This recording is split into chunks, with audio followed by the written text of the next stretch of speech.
आषाढी एकादशी निमित्त केळाचं शिकरण करू।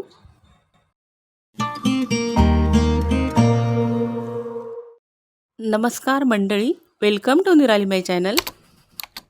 उपवासाला चालणारी पटकन होणारी अशी रेसिपी आहे। तर 4 केळी घेतली आहेत। सर्वप्रथम केळांचं साल काढून घेते आणि अशा बारीक बारीक तिचे काप करून घेते। पहा, खाली सालासकट ते केळ ठेवलेलं आहे, त्याच्याने ते काळं पडत नाही या ट्रिकमुळे।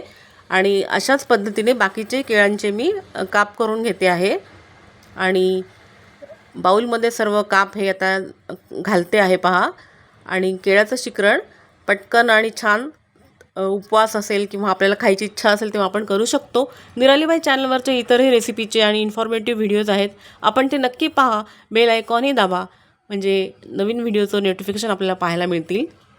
स्मॅशरच्या साह्याने हे केळ मी स्मॅश करून घेत आहे, त्यामुळे एकजीव होईल दूध, केळ, गूळ त्यात मी घालणार आहे ते सर्व।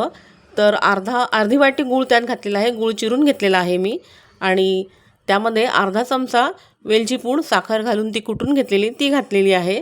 आणि पुन्हा स्मॅशरच्या साह्याने हे सर्व स्मॅश करून घेते। केळ, गूळ आणि दूध सर्व एकजीव होईल आणि केळाचं शिकरण हे खूप छान चवदार तयार होईल। रंग खूप छान आलेला आहे पहा, आणि त्यामध्ये 2 कप दूध मी घातले आहे। पहा, तर हे 2 कप दूध, तर हे दूध मी तापवून घेतलेलं आहे आणि ते थंड करून मग ते त्यात घातलेलं आहे दूध।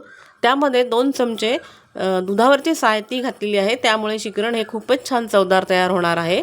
आणि हे सर्व चांगलं मिक्स करून घेते। केळ, दूध, साय, वेलची पूड आणि गूळ घातलेला आहे, ते सर्व चांगलं, या गुळाच्या ऐवजी आपण साखरही घालू शकतो, सर्व चांगलं मिक्स करून घेतलेलं आहे।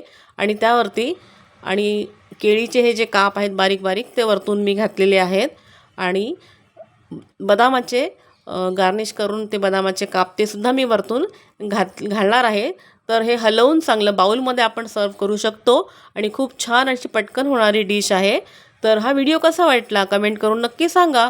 Please please please like, share and subscribe निराली माय चॅनल। थँक्यू।